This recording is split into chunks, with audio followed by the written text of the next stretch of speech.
তাদের আর আসার সম্ভাবনা কোনো কিছুই নেই, কারণ আসলে এদেশের জনগণ পিটিয়ে মেরে ফেলবে।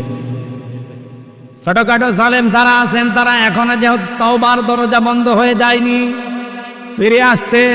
আসেন, আমার বংশেরও বহু ছোটখাটো মাঝারি জালেমেরা তওবা করে অলরেডি পরিবর্তন হয়ে গেছে।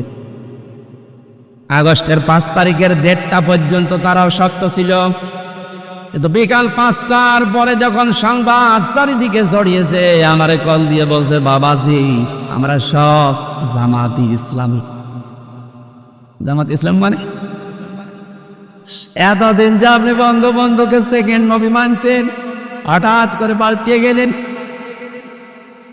সুতরাং ওরা যেহেতু পাল্টাচ্ছে, ছোট জালেম মাঝারি জালেম, এদেশে আরো যারা আছেন আশা করছি আপনারাও পাল্টাবেন।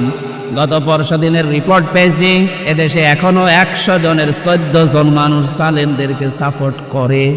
100 জনের 28 জন মানুষ জেনারেল যে দলগুলো আছে এদেরকে সাপোর্ট করছে।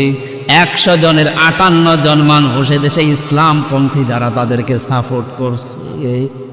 আল্লাহ বলেন, আমার দৃষ্টিতে পৃথিবীর ময়দানে সবচাইতে বড় জালেম ওই লোকটা যার কাছে কোরআনের জ্ঞান থাকার পরেও দুনিয়ার স্বার্থে গোপন করে রাখে।